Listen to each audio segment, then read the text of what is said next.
I am Joshua, 32 years old, and the night I lost the only home I had ever known. I was holding a cardboard box that contained my entire life. My parents had been buried for exactly 6 hours. Hunter, her boyfriend of 3 months, a guy who wore sunglasses indoors and called me Sport. Hunter. I gripped the cardboard box tighter. My knuckles were white. Inside the box were just the basics. My laptop, a few changes of clothes, a framed photo of mom and dad, and the old chess set dad and I used to play on. You're kicking your brother out for a guy you barely know? She took a sip of wine, her eyes drifting over my shoulder, looking at the driveway, at the street, anywhere but at me. It's my house, Joshua. The deed is being transferred. The lawyer made that very clear today. House, liquid assets, full beneficiary. That's me. I know what the summary said, I argued, trying to keep the panic out of my chest. But mom and dad wouldn't want this. They wouldn't want me on the street. She laughed then. It wasn't a happy laugh. It was a brittle, sharp sound like glass breaking. Mom and dad aren't here, are they? They're gone. And frankly, you've been leeching off them for long enough. Leeching? I felt a flash of heat in my face. I had lived here for the last 3 years, yes. But I wasn't leeching. I was the one who drove dad to chemotherapy 3 times a week. I was the one who managed the household accounts when mom's eyesight started to go. I was the one who sat up at 3 a.m. when dad was confused and scared, holding his hand while Sarah was away in the city, living her best life and posting about it on Instagram. I took care of them, I said, my voice trembling. I was the one who was here, Sarah, every single day. She finally looked at me, really looked at me, and what I saw in her eyes wasn't anger. It was worse. It was total indifference. You did what you were good at, Joshua, she said. You're a helper, a background character, but the show is over. I don't need a bookkeeper. I don't need a nurse. And I certainly don't need a brother hanging around reminding me of illness and death. She stepped back and started to close the heavy oak door. Wait! I stepped forward, putting a foot on the threshold. Sarah, seriously, it's freezing.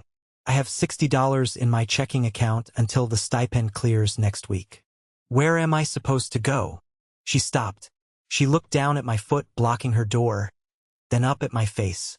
She sneered. It was an ugly expression on such a beautiful face.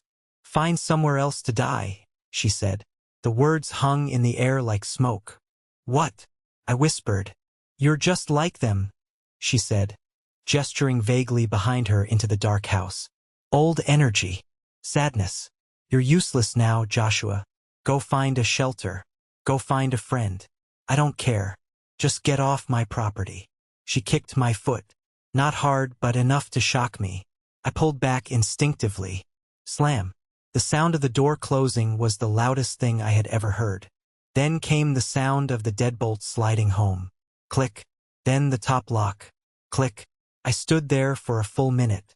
I could smell the lemon polish seeping out from the cracks of the door. It was the smell of my childhood. The smell of safety. Now it was the smell of exclusion. I turned around and looked at the yard. The weeping willow tree Dad planted when I was born was swaying in the wind. The flower beds Mom tended were covered in frost. Everything looked exactly the same as it had yesterday, but the world had completely shifted on its axis. I walked down the steps, my legs feeling like lead. I walked to my car, a 10-year-old Toyota Camry with a dent in the rear bumper. I opened the trunk and threw the box in. It landed with a hollow thud. I got into the driver's seat and just sat there. I didn't start the engine. I stared at the house. I saw the lights go on in the living room. I saw a shadow move across the window. Then I saw another shadow join it. Hunter. He was there already. They were probably toasting, probably celebrating. Sarah had just inherited a $28 million estate, a portfolio of stocks, and this house. She had won the lottery of birth, and I was the loose end she had just snipped off. My phone buzzed in my pocket. I pulled it out, hoping against hope that maybe she had changed her mind. Maybe it was a text saying, "I'm sorry. Come back inside. I'm just grieving." It wasn't Sarah. It was a notification from my bank app. Alert. Secondary card ending in 4590 has been deactivated by the primary account holder. She hadn't just kicked me out. She had cut me off. The credit card I used for groceries, for gas, for Dad's pharmacy runs, it was gone. She must have called the bank the second the funeral ended. She was efficient, I'll give her that.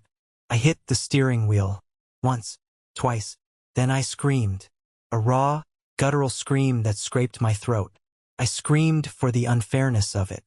I screamed for my parents who were cold in the ground. I screamed because I was 32 years old and I was effectively homeless. But then the screaming stopped. A strange calm washed over me. It wasn't peace. It was something colder. Find somewhere else to die, she had said. You're useless now. I looked at the house one last time.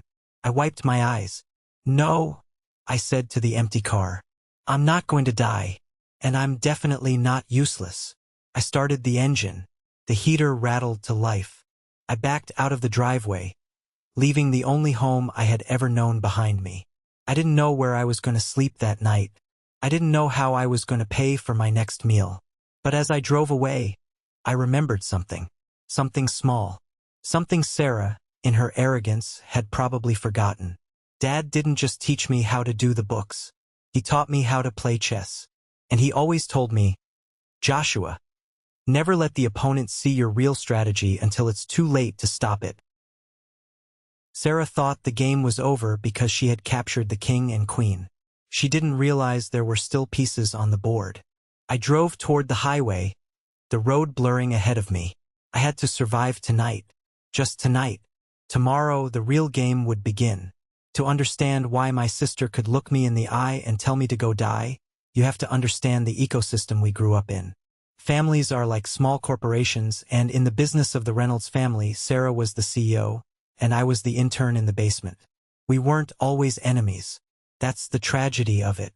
As I drove aimlessly down the I-95, looking for a rest stop where I could park without getting towed, memories flooded back. I remembered the bunk beds. When we were little, before the money really started pouring in from Dad's investments, we shared a room. Sarah was 3 years older. She used to hang her head over the side of the top bunk and whisper stories to me until I fell asleep. She was the brave one. She was the one who chased away the monsters under the bed. I've got you, Josh, she used to say. Us against the world. But then came the teenage years. Then came the validation. Sarah blossomed into this incredible creature. Charismatic, beautiful, sharp-tongued. She was the captain of the debate team, the prom queen, the valedictorian. My parents, God rest their souls, they tried to be fair, but you could see it. You could see the way their eyes lit up when Sarah walked into a room. She was the golden child. I was reliable. I was Joshua. I got B+. I didn't make the varsity team. I liked numbers. I liked quiet. Dad was a titan of industry, a man who built a logistics empire from a single truck. He respected strength. He respected volume. Sarah had both. I had patience. You're a grinder, Josh, Dad told me once, teaching me how to read a balance sheet. The world needs grinders. But Sarah is a star. He didn't mean it to be cruel. He thought he was assessing our assets. But it planted a seed in Sarah's head. She matters more. Over the years, that seed grew into a forest of entitlement. By the time we were in our 20s, the dynamic was set. Sarah was the public face of the family foundation. She traveled to galas in Paris and London. She posted photos of herself cutting ribbons and hugging orphans. She was good at it, I won't lie. She could charm a check out of a stone. But behind the scenes, I was the one making sure the foundation's checks didn't bounce. I was the one dealing with the IRS audits. I was the one handling the messy reality that supported her glossy lifestyle. When Mom got sick first, Alzheimer's, the long goodbye, Sarah couldn't handle it. It's too depressing, she said. I can't see her like that. It affects my energy. So she stayed in her penthouse in the city. She visited once a month, bringing flowers, staying for 20 minutes to take a selfie with Mom, and then leaving. I moved home. I learned how to change bedsheets with a person still in them. I learned how to spoon-feed a woman who didn't recognize me. Then, when Dad got cancer 2 years later, it was a double shift. I remember one night about 6 months ago. Dad was weak, sitting in his armchair by the fire. Sarah had just left after a whirlwind visit where she spent the whole time talking about her new car. Dad looked at me. His eyes were tired, sunken. "She doesn't listen," Dad whispered. "She's busy, Dad." I defended her. I always defended her. "She's handling the donors. She hears what she wants to hear," Dad said. He reached out and grabbed my wrist. His grip was surprisingly strong. "She sees the prize, Joshua. She never sees the cost. You count the pennies. You know the cost." "I'm just the bookkeeper, Dad." I smiled sadly. "No," he said, intense and focused. "You're the safeguard." I didn't know what he meant then. I thought it was the morphine talking. Flash forward to the funeral today. It was a spectacle. Production. Sarah had hired an event planner. I'm not kidding. An event planner for our parents' funeral. There were hundreds of people. Business partners, politicians, socialites. Sarah stood at the front of the church, looking like a grieving angel. She gave a eulogy that had half the room in tears. She talked about legacy and love and inspiration. I sat in the front row, numb. I hadn't written a speech. Couldn't. I had said my goodbyes in the quiet moments, holding their hands as the monitors flatlined. My grief was a private, heavy stone in my gut. Hers was a balloon she released for the crowd to watch. After the service, at the wake, people lined up to offer condolences to her. "Oh, Sarah, you're so strong. Sarah, the foundation is in good hands with you. Sarah, your parents would be so proud." I stood by the buffet table, holding a glass of lukewarm water. A few people nodded at me, awkwardly. "Sorry for your loss, Justin?" One of Dad's old partners said to me. "Joshua," I corrected. "Right, Joshua. Tough break, kid." And he walked away to get a photo with Sarah. That was my life. The background noise. Then came the reading of the will summary. We gathered in the library, me, Sarah, and Robert, the family lawyer. Robert had been with my dad for 40 years. He was a stoic man, unreadable. He read the broad strokes. To my daughter, Sarah Reynolds. The family estate at 42 Oak Creek Lane, the entirety of the liquid assets, totaling approximately $28 million, full beneficiary rights to the lifestyle and maintenance. Sarah let out a breath she had been holding. She didn't cry. She smiled. A small, satisfied smile. She reached over and squeezed my hand. "Don't worry, Josh," she whispered. "I'll take care of you. I promise. I'll take care of you." That lie lasted exactly 4 hours. From the moment Robert left the house, the transformation happened. Sarah started walking around the house touching things. "This furniture is hideous," she said, looking at Mom's favorite armchair. "Dump it. The staff. We need new staff. Younger ones. And this room," she stood in the doorway of Dad's study. "This will be a media room." "Sarah, stop," I had said. "They're barely in the ground." That was the trigger. That was when she turned on me. The golden child mask slipped, and underneath was just greed. Naked, ugly greed. She saw me not as a brother, but as an obstacle to her reinvention. She wanted a fresh start, a life of unencumbered luxury with her new boyfriend, Hunter. And I was the baggage. So she kicked me out. I parked my car in the back corner of a Walmart parking lot. I reclined the seat. It was 2 a.m. now. My stomach rumbled. I hadn't eaten since breakfast. I closed my eyes, trying to sleep, but all I could see was Dad's face. "You're the safeguard." What did I safeguard? Nothing. I had failed. I had let her take the house. I had let her erase me. But then a thought nagged at me. Robert, the lawyer. When he was reading the summary, he had looked at me. Not at Sarah. At me. When Sarah was smiling about the millions, Robert had caught my eye and given a barely perceptible nod. And he had left a folder on the table. A thick folder. Sarah had grabbed the deed paperwork, but she had ignored the binder labeled Trust Protocol and Executive Instructions. I sat up in the car seat. The cold was seeping through the windows. Wait, I frantically looked around the car. The cardboard box. I had grabbed it in a hurry. I had thrown my laptop in, my photos. Did I grab the papers? I turned on the overhead light. I rummaged through the box. Clothes charger, chess set, there, at the bottom of the box. A thick, leather-bound binder. I must have swept it off the hall table along with my keys when I was walking out the door. Pure instinct. It was the full copy of the will, not the summary, the real thing. I opened it. The pages were dense, full of legal jargon. Testamentary trust, irrevocable, fiduciary duty. My eyes scanned the pages in the dim yellow light of the car. Sarah was right about one thing. The house was hers. The money was hers to enjoy. But then I saw a paragraph on page 42. A paragraph labeled, "The Morality Clause and Executor Authority." I started to read. And as I read, my breath caught in my throat. Sarah thought she had inherited a kingdom. She didn't realize she had actually inherited a prison. And she had no idea who held the keys. The sun comes up differently when you're homeless. It's not a beautiful sunrise.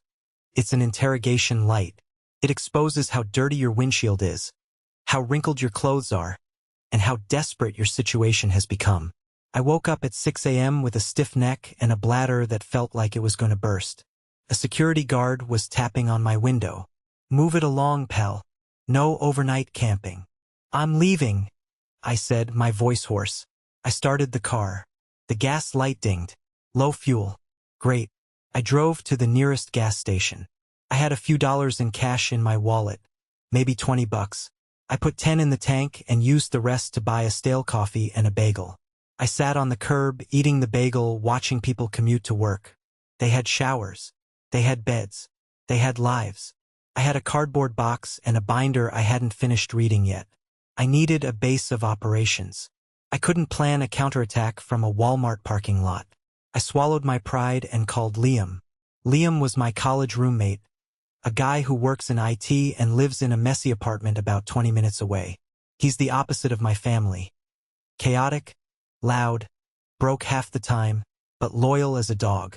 "Josh," he answered on the second ring. "It's 7 a.m. Did someone die?" "Wait, shoot. I'm sorry, man. I forgot."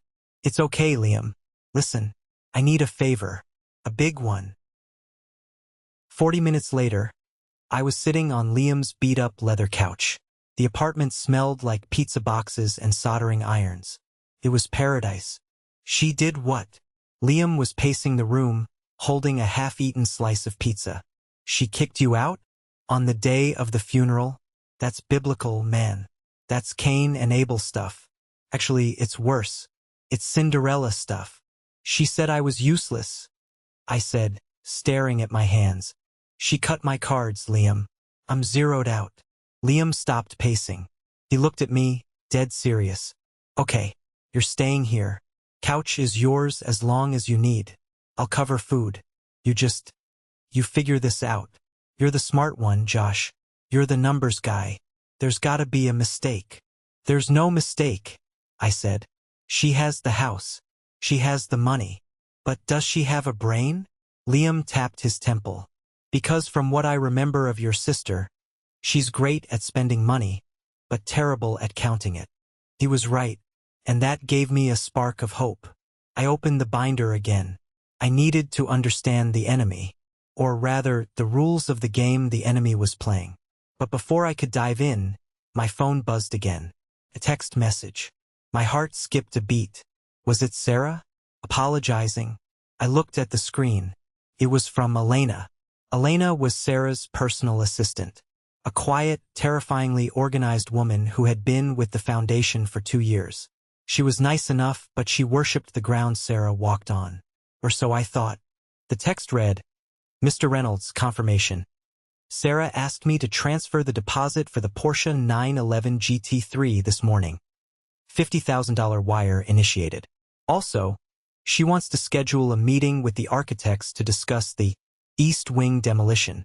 Just keeping you in the loop as requested." I stared at the phone. As requested? I hadn't requested anything. Then, A second text popped up immediately after. OMG. Joshua. I am so sorry. Wrong contact. Please delete that. I meant to send that to Hunter. Please don't tell Sarah. My brain started racing. First, Sarah was buying a Porsche, a $200,000 car, less than 24 hours after the funeral. Second, she was planning to demolish the east wing of the house. That was Dad's library. That was the heart of the home. Third, Elena was scared. I didn't reply to Elena. I realized something. Sarah was moving fast. Too fast. She was spending money she technically didn't have access to yet. Probate takes months. The banks don't just unlock the vaults the day after the funeral. Unless she was borrowing against the inheritance. Liam, I said, standing up. Can I use your laptop? Sure. Password is Star Wars 123. I logged into the Family Foundation's portal. I still had my credentials. I was the bookkeeper after all. Sarah had cut my credit cards, but she hadn't thought to revoke my admin access to the accounting software. She was lazy with details. She probably thought firing me was enough. I looked at the logs. There were pending transactions. Huge ones. Deposit, Elite Exotics Dealership $50,000. Retainer, Lux Renovations $100,000. Transfer to personal account Hunter Blackwell, $25,000. She was draining the operating cash of the foundation to fund her personal celebration. This was illegal. This was embezzlement. She's insane, I whispered. What? Liam looked over my shoulder. She's using charity money to buy a Porsche, I said. She thinks because she's the beneficiary, it's all one big pot of gold. She doesn't understand the difference between the trust, the foundation, and the estate. This was it. This was the crack in her armor. But I couldn't just call the police. That would drag the family name through the mud. Dad worked 80 years to build that name. I wasn't going to let Sarah's stupidity destroy his legacy in the tabloids. I needed to stop her legally. I needed to bind her hands. I went back to the binder. The will. The real will. I turned to page 42 again. The text I had skimmed in the car. Clause 18. The appointment of executor. I read it out loud. While my daughter, Sarah Reynolds, is the primary beneficiary of the life estate and income derived from the family trust, the administration, disbursement, and oversight of all assets, including the foundation and the trust corpus, shall be the sole responsibility of the appointed executor. I scanned down to the bottom of the page. I hereby appoint my son, Joshua Reynolds, as the sole executor and trustee, with full discretion over distributions based on the beneficiary's adherence to the code of conduct. The room went silent. The only sound was the hum of Liam's refrigerator. Whoa, Liam said. Translate that into English for me. I looked up, a slow smile spreading across my face. It was the first time I had smiled in days. It means, I said, my voice shaking with adrenaline. She owns the house, but she can't sell it. She gets the money, but only if I sign the check. And she can't fire me. You're the boss? Liam asked. I'm the bank, I corrected. I'm the gatekeeper. She has the title of queen, but I control the treasury. Does she know? No, I said, remembering the summary reading. Robert had only read the beneficiary part. He hadn't gotten to the administration part because Sarah had interrupted him to ask about the house keys. She never let him finish. She didn't read the will. She just heard 28 million foot and stopped listening. I closed the binder. The feeling of helplessness was gone, replaced by a cold, hard determination. She wants to play games? I said, standing up. She wants to treat me like an employee? Fine. Then I'm going to be the strictest boss she's ever had. I grabbed my phone. I dialed Robert, the lawyer. Robert? It's Joshua. I've been expecting your call, son. Robert's voice was warm, gravelly. I heard about last night. I'm sorry. Don't be, I said. I need to set up a meeting. This Friday. At the house. All parties present. You want to do the formal reading? Robert asked. I could hear the smile in his voice.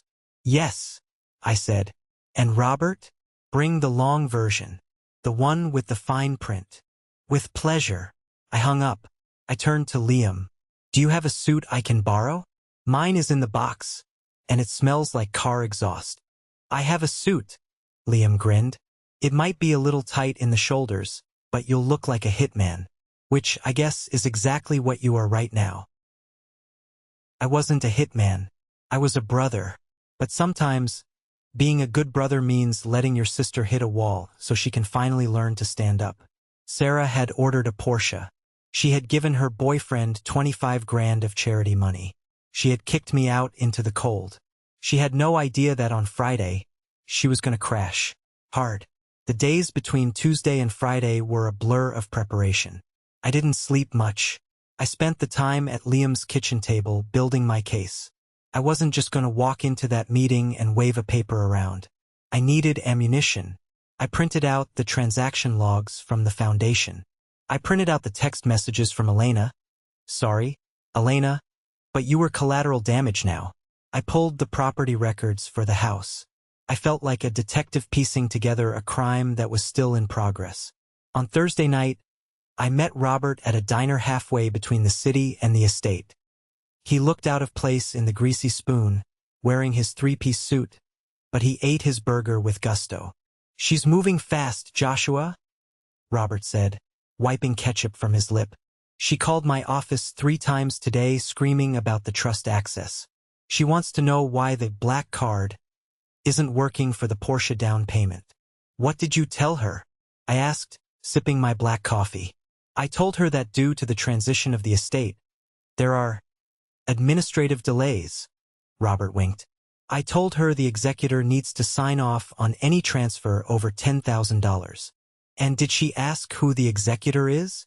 She assumes it's me, Robert chuckled. She called me an incompetent old bat and threatened to fire me. She can't fire you, I noted. No, only you can. Robert reached into his briefcase and pulled out a document. This is the kicker, Josh. Your father added this 6 months ago, after the incident where Sarah missed your mother's birthday to go to Coachella. I looked at the document.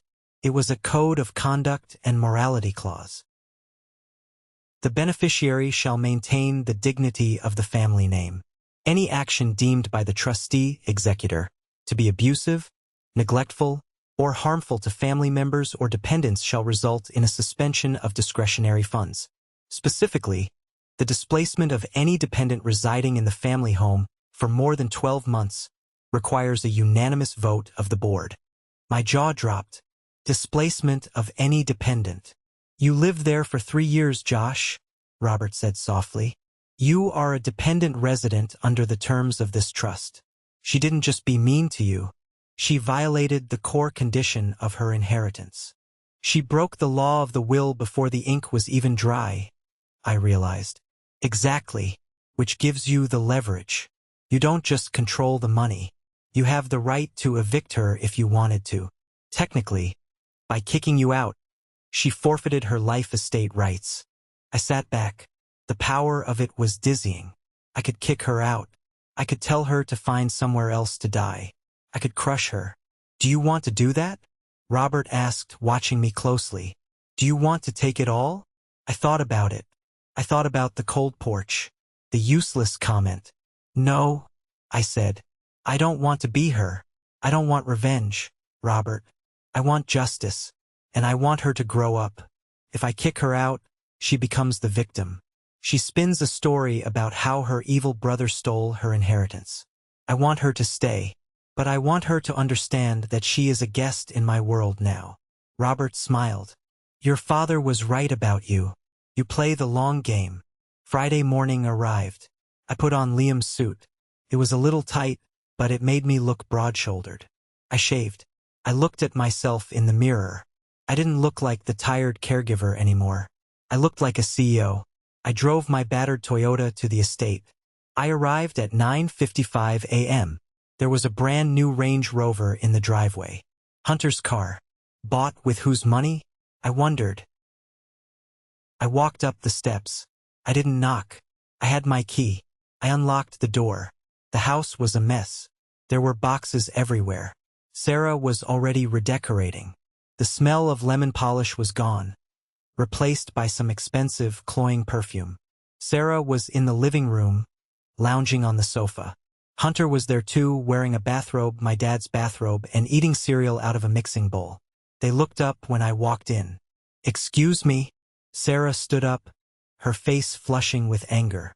"How did you get in here? I thought I told you to get lost."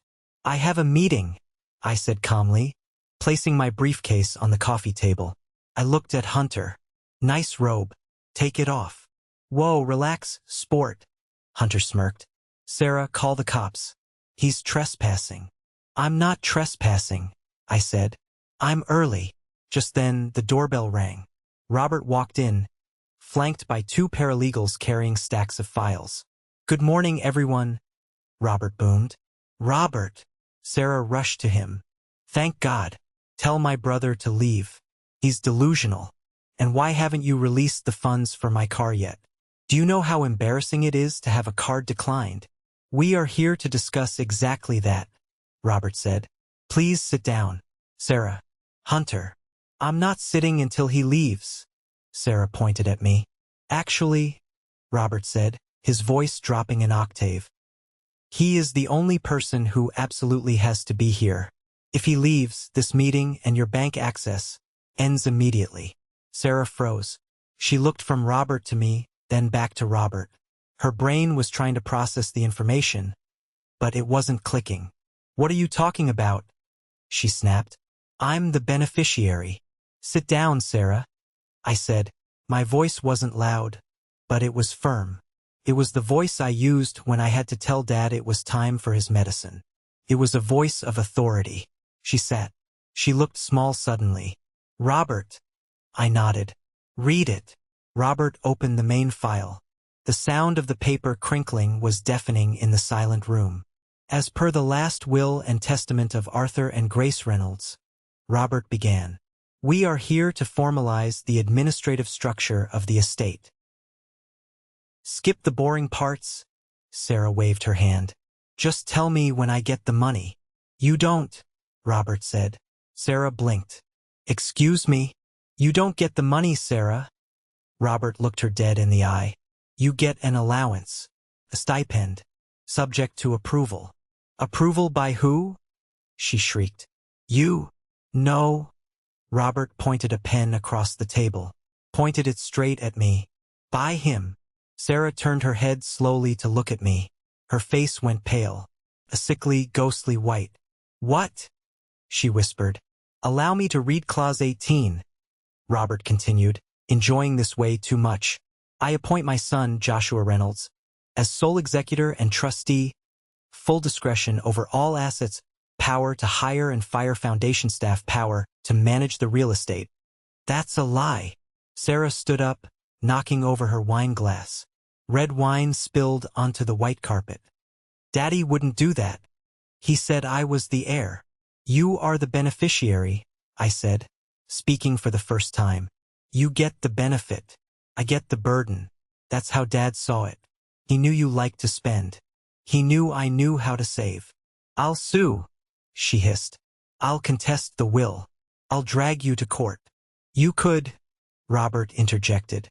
"But then we would have to bring up the morality clause." "The what?" Hunter asked, looking nervous. "Clause 22, I said. I didn't need the paper. I had memorized it. "Any beneficiary who displaces a dependent family member from the ancestral home forfeits their right to residency." I leaned forward. "You kicked me out on Tuesday, Sarah.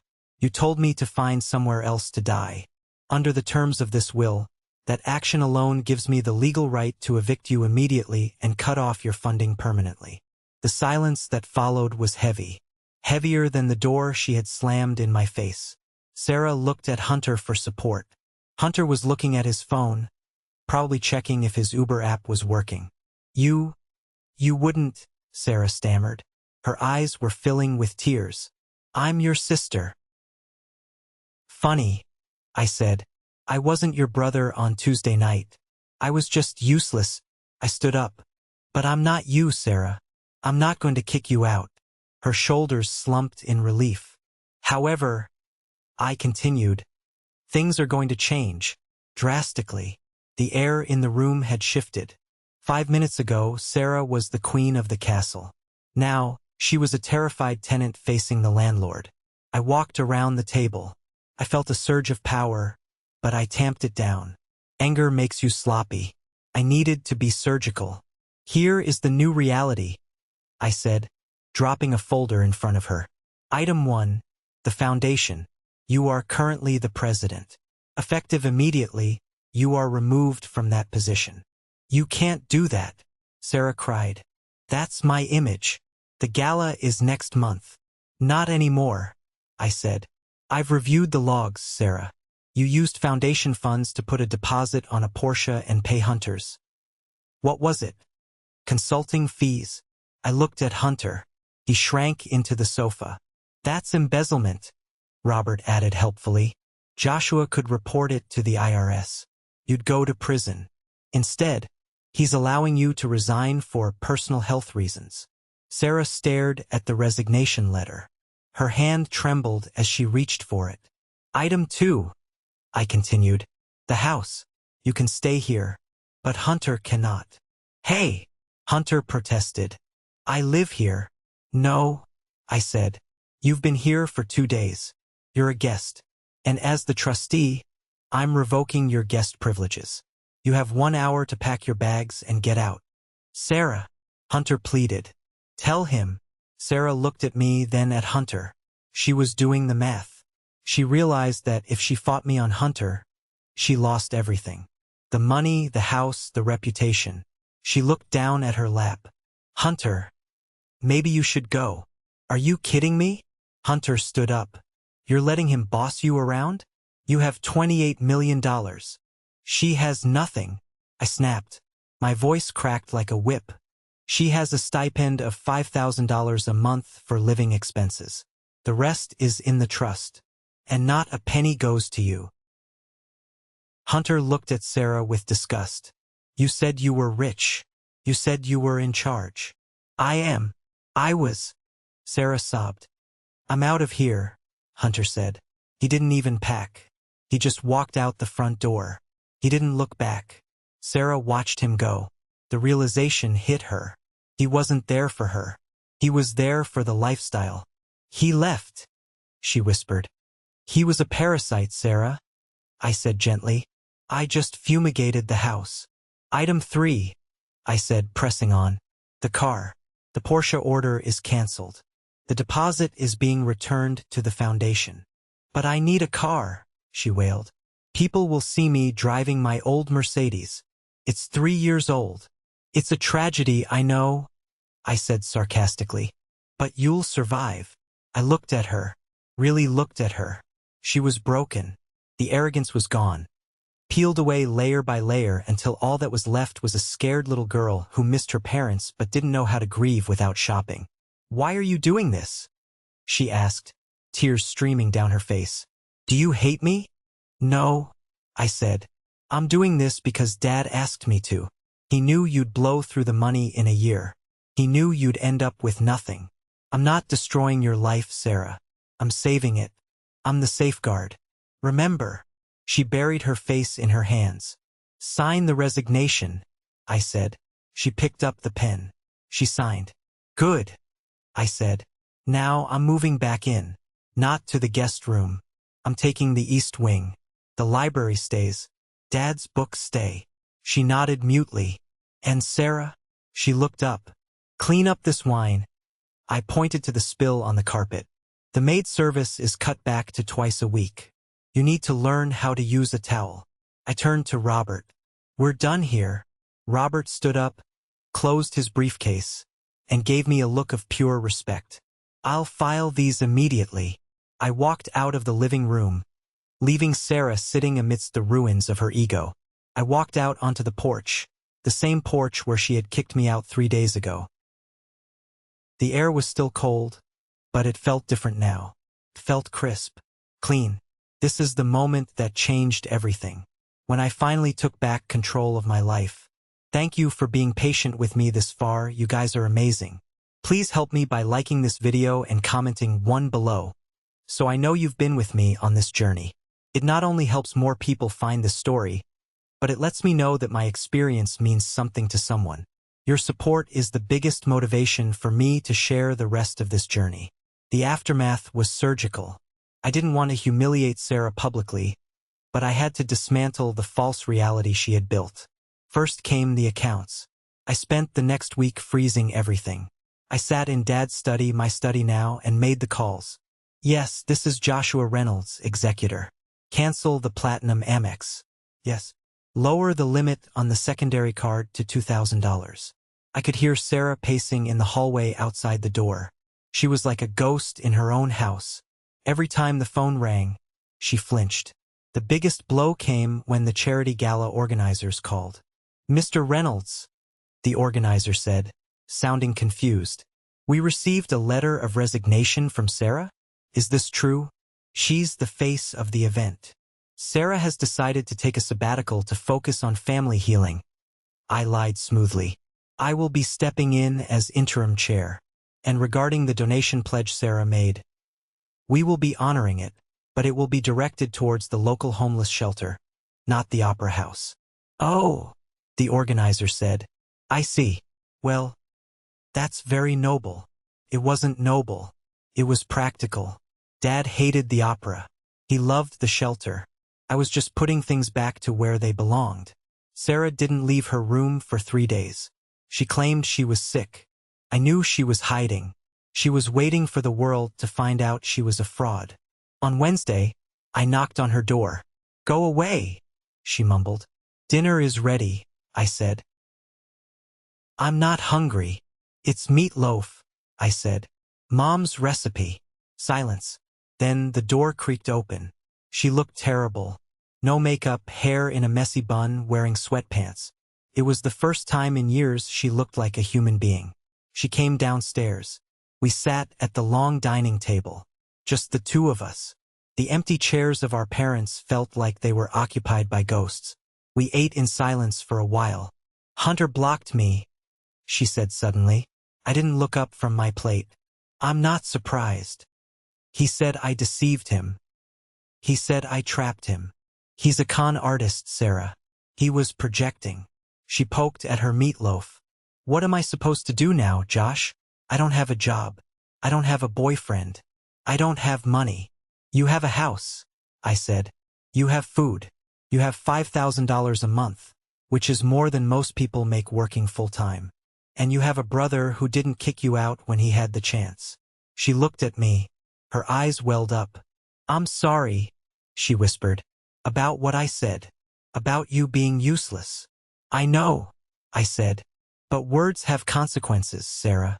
You can't just say sorry and fix the vase you broke. So what do I do? You get a job, I said. She laughed. A nervous sound. Me? Doing what? Elena tells me the art gallery in town is looking for a receptionist. You know art. You know people. A receptionist? She looked horrified. I'm a Reynolds. You're a Reynolds who needs to learn the value of $1, I said. I spoke to the owner. The job is yours if you show up tomorrow at 9 a.m. If you don't, well, the stipend might get reviewed. It was a bluff mostly, but she didn't know that. The next morning, I watched from the window as Sarah walked out to her 3-year-old Mercedes. She was wearing a sensible skirt and blouse. She looked nervous. She got in the car and drove away. To a job. A real job. I walked into the kitchen. I poured myself a cup of coffee. I looked at the calendar. It had been exactly 1 week since the funeral. 1 week since my life fell apart and then came back together in a shape I never expected. The phone rang. It was Liam. Hey, boss man, Liam joked. How's the empire? It's standing, I said. Just barely. You want to come over for pizza? I promise no one will kick you out. I'd love to, I said. I grabbed my keys. As I walked out the door, I paused on the porch, the same spot where I had stood with my cardboard box. The fear was gone. The anger was fading. What was left was a sense of duty. Dad was right. I was the safeguard. And for the first time, I realized that I wasn't just guarding the money. I was guarding Sarah from herself. And maybe, just maybe, I was saving us both. 6 months. That is approximately 180 days. It doesn't seem like a long time in the grand scheme of history, but inside the Reynolds estate it was an eternity. It was the time it took to dismantle a lifetime of entitlement and rebuild it into something resembling character. The house was quiet now. The constant stream of caterers, florists, and friends who only drank our wine had dried up. The east wing, my domain, was filled with the soft scratching of my pen on paper and the hum of the server where I kept the foundation's digital life. Sarah was still living in the house, but it was a different Sarah. The first month was hell. Let's be honest. She didn't walk into her new life with grace. She dragged her feet. She complained about the humiliation of working at an art gallery reception desk. She came home every night with swollen feet and a bruised ego, throwing her purse on the sofa and glaring at me as if I were the warden of a prison she had built for herself. I had to fetch coffee for a 22-year-old influencer today, she told me one Tuesday night, stabbing at her salad. She didn't even say thank you. She just pointed at the coaster. Welcome to the service industry, I said, not looking up from my tablet. Did you put the coaster down? I wanted to throw the latte in her face, Sarah admitted. But you didn't, I noted. No, I need the paycheck. My car insurance is due. I paused. That sentence. My car insurance is due. 6 weeks ago, Sarah didn't even know what car insurance cost. She thought it was just a magic bill that vanished into the estate's accounts. Now she was budgeting for it. Good, I said. That shows restraint. The turning point didn't come with a bang. Came with a whisper. It happened around month 3. I was dealing with a crisis at the foundation. One of our biggest donors, Mr. Sterling, the man Sarah used to charm effortlessly, was threatening to pull his funding. He had heard rumors about the instability in the family. He was old school. He didn't like drama. I invited him to the house for tea. I was nervous. I knew numbers, I knew strategy, but I didn't have Sarah's gift for schmoozing. I didn't know how to make a billionaire feel like a rock star. Mr. Sterling sat in Dad's favorite chair, looking skeptical. Joshua, he said, swirling his Earl Grey. I respected your father. He was a shark. But this situation with your sister, the abrupt resignation, the rumors of financial cutbacks, it looks messy. I don't invest in messy. We are restructuring, sir, I said, trying to sound confident. We are pivoting from gala-heavy fundraising to direct impact projects. Less champagne, more shelters. Noble, Sterling grunted, but boring. Donors want to feel special. They want the sizzle. Sarah was the sizzle. I felt a bead of sweat roll down my back. He was right. I was the steak. Nutritious, necessary, but not exciting. I was losing him. Just then, the front door opened. Sarah walked in. She had just come from work. She was wearing her gallery uniform, a simple black dress, sensible shoes. Her hair was tied back. She looked tired. She stopped when she saw us. Mr. Sterling, she said. Her voice wasn't the high-pitched, fake excitement she used to use. It was lower, calmer. Sarah, Sterling nodded, looking her up and down. I heard you're working. I am, she said. She walked over not to hug him, but to shake his hand. Her grip was firm. I'm the front desk manager at the gallery on Main. It's not the Met, but it pays the bills. Sterling raised an eyebrow. Pays the bills? I thought the Reynolds Trust took care of that. Sarah looked at me. For a second, I thought she was going to crack. I thought she was going to beg him to save her, to tell him her evil brother had cut her off. Instead, she smiled. A real smile. One that didn't reach her eyes in a flashy way, but settled in the corners of her mouth. The trust takes care of the legacy, Mr. Sterling, she said. I'm learning to take care of myself. Turns out I wasn't very good at it before. My brother is teaching me. Sterling looked at her. He looked at her simple dress, her tired eyes, and the lack of jewelry. And how is the lesson going? He asked. It's hard, Sarah admitted frankly. But I know the value of $1 now. Which is why I know that the proposal Joshua is showing you, the one about the youth centers, is the best use of your money. We used to spend $50,000 on flowers for the spring party. That's 2 years of counseling for 50 kids. I'd rather buy the counseling. The room went silent. I stared at her. Who was this woman? Mr. Sterling set his cup down. He looked at me, then back at Sarah. 2 years of counseling, he repeated. Yes, Sarah said. I did the math. Joshua showed me the spreadsheets. Sterling laughed. A deep, belly laugh. Well, he said, I'll be damned. The sizzle got smart. He turned to me. You keep the money, Joshua. In fact, double my contribution. If you can turn this 1 inch, he pointed at Sarah, into a pragmatist, you can certainly fix the city. When Sterling left, I closed the door and leaned against it, letting out a long breath. Sarah was already halfway up the stairs. Sarah, I called out. She stopped. Thank you, I said. She shrugged, not turning around. He was right, Josh. The flowers were a waste of money. I just never looked at the invoices before. That night, I went into the attic. There was one box I hadn't opened yet. It was a box labeled "In case of emergency," in Mom's handwriting. I thought it contained medical records or safe combinations. But when I opened it, I found envelopes. Letters. One for me. One for Sarah. I opened mine. My dearest Joshua, if you are reading this, the silence has finally broken. You were always the strong one, even when you thought you were weak. Watch over her. She shines bright, but she burns fast. Be the hearth, not the fire extinguisher. Love, Mom. I swallowed the lump in my throat. Be the hearth. I had been acting like the fire extinguisher, putting out her fires, controlling her chaos. But a hearth provides warmth. A hearth is a gathering place. I picked up Sarah's letter. It was sealed. I walked down to her room. She was sitting on her bed, counting cash from her tips jar. It was a humble sight. Here, I said, handing her the envelope. What's this? Mom left it.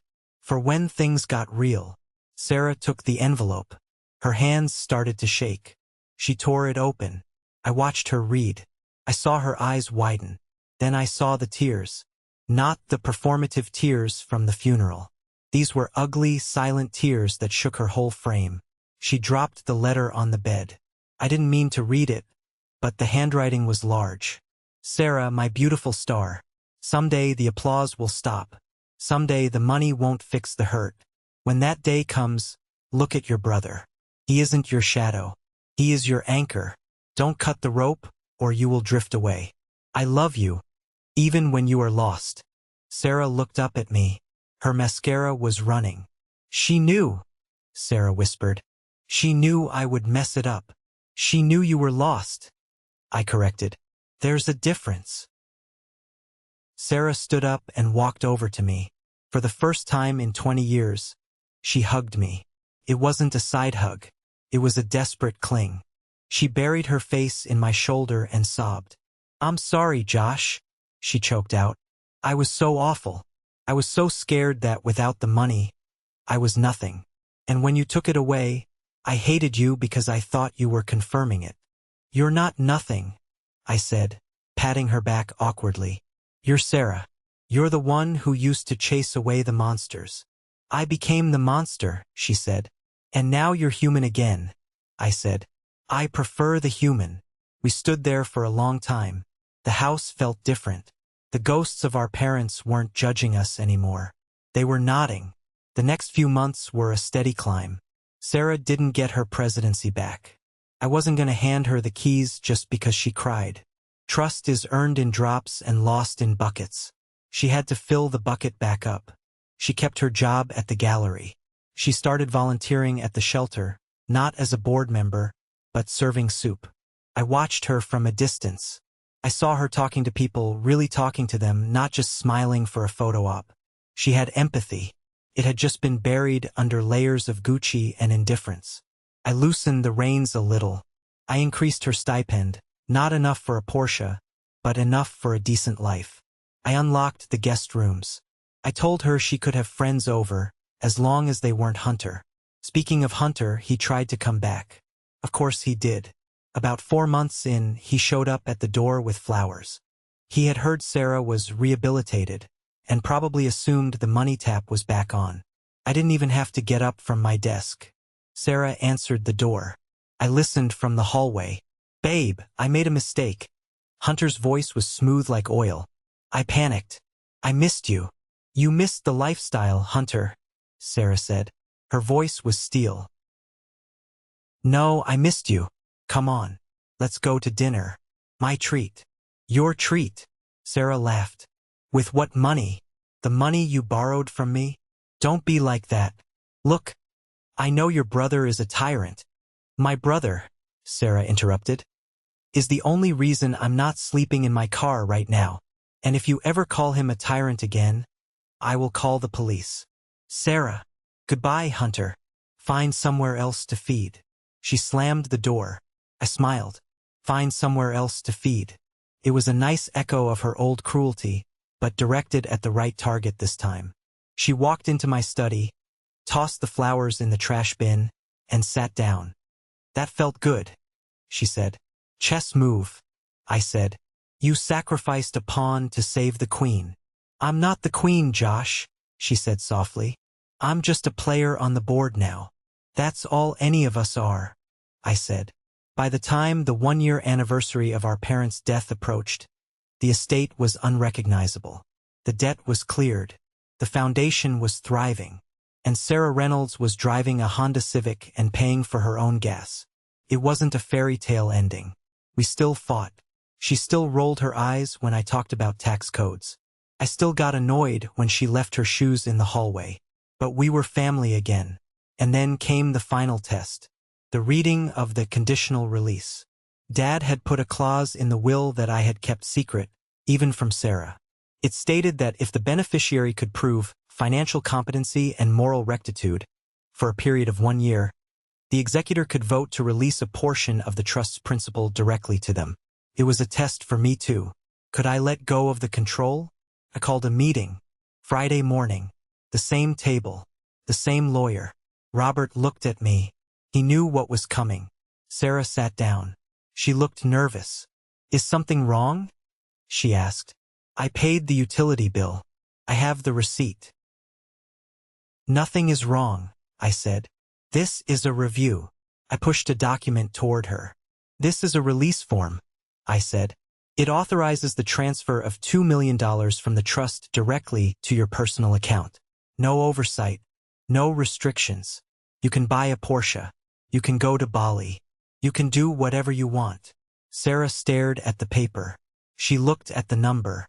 $2 million. The old Sarah would have snatched it before I finished the sentence. The new Sarah stared at it. She reached out and touched the paper. Then she pulled her hand back. "Why?" she asked. "Because you passed," I said. "You stayed. You worked. You learned. Dad wanted you to have this if you could handle it." Sarah looked at the paper for a long minute. The clock on the wall ticked. Then she picked up the pen. I held my breath. Was she going to revert? Was the money going to trigger the relapse? She wrote something on the paper, but she didn't sign the bottom line. She wrote a note in the margin. She slid it back to me. I looked at it. She had written, "Invest it in the shelter project. I have enough." I looked up at her. My vision blurred. "Sarah," I choked out, "this is $2 million. "I know," she said, "but I don't need it, Josh. I have my salary. I have the stipend. I'm okay. But the shelter needs a new wing. Dad would want that." She stood up. "Besides," she smiled, a mischievous glint in her eye, "if I buy a Porsche, where would I put my gallery supplies? The trunk is tiny." She walked out of the room. Robert closed his binder. He took off his glasses and wiped his eyes. "Your father was a genius," Robert said.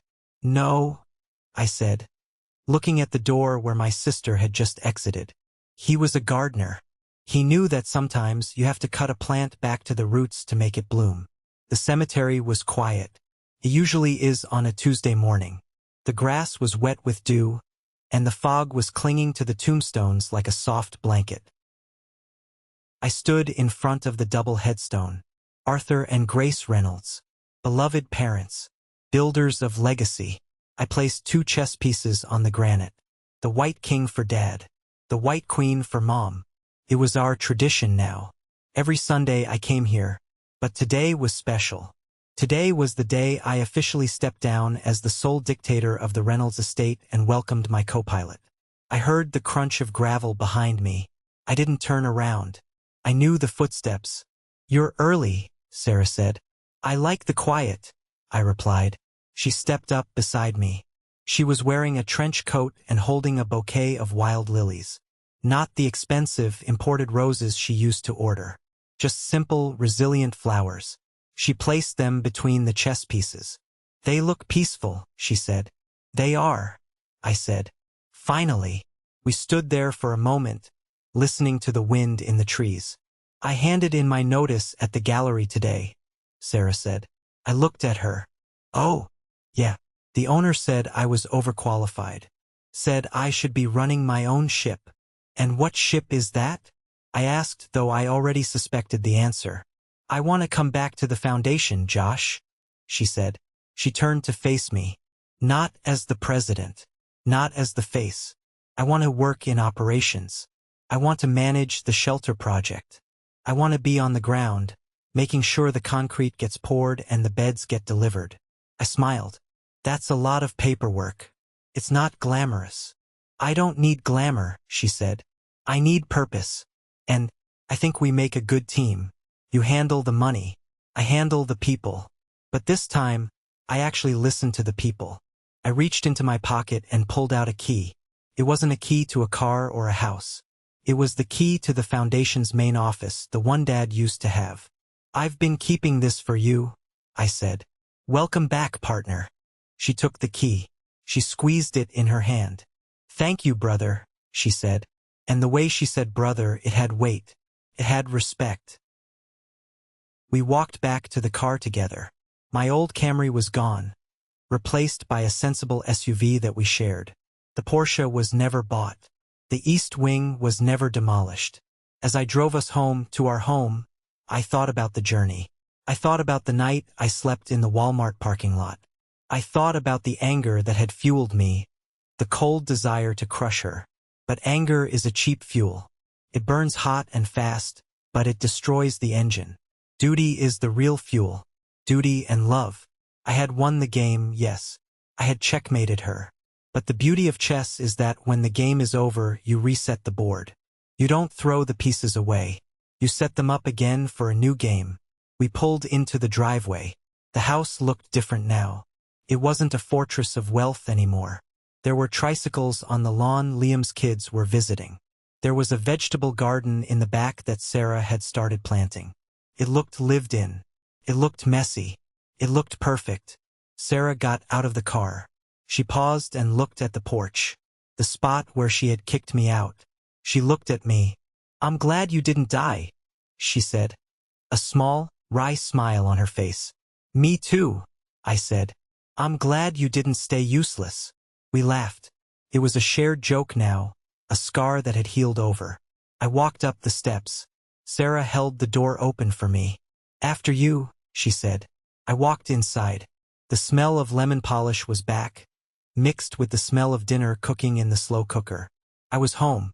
I went into my study and sat at my desk. I opened the ledger, the same ledger Dad had taught me on. The numbers were balanced. The assets were secure. But the biggest asset wasn't on the spreadsheet. The biggest asset was the woman in the kitchen, chopping carrots and humming a song Mom used to sing. The biggest asset was the forgiveness that had turned a war zone back into a family. I closed the book. I looked at the camera, or rather at you, the people who have been listening to this story. You know, people think inheritance is about money. They think it's about who gets the house, who gets the stocks, who gets the jewelry. But that's just stuff. Stuff rots. Stuff gets spent. The real inheritance is the values you leave behind. Dad left us a test. He left us a puzzle that we could only solve if we stopped fighting and started listening. He knew Sarah needed to fall to learn how to stand. He knew I needed to lead to learn how to love. It took a slamming door, a frozen bank account, and a long, hard winter to get here. But we made it. So, if you're fighting with your family over things that don't matter, stop. Look at the chessboard. Ask yourself, are you trying to win the game, or are you trying to save the players? Because you can win the game and still be alone. And that, my friends, is a checkmate nobody wants. This is Joshua Reynolds signing off. The books are closed. The board is reset. And for the first time in a long time, the king and the queen are on the same side. This story wasn't just about a sister who got greedy or a brother who got revenge. It was about the toxic illusion that wealth equals worth. Sarah believed that because she had the $28 million, she was a superior human being. She confused her net worth with her self-worth. It took losing the money for her to find her humanity. On the flip side, it was a lesson about the safeguard. Sometimes, loving someone doesn't mean giving them what they want. It means giving them what they need, even if they hate you for it. I had to be the villain in Sarah's story for a while, so she could eventually become the hero of her own. True leadership isn't about power. It's about responsibility. It's about being the one who holds the line when everyone else is losing their way. I want to hear from you. Have you ever had to practice tough love with a family member? Or have you ever been the one who needed a wake-up call? Drop a good in the comments if you believe that character is more valuable than currency. Or share your own story of family redemption. Your comments help keep this channel alive and remind us all that we're not alone in these struggles. Thanks for watching, and I'll see you in the next story.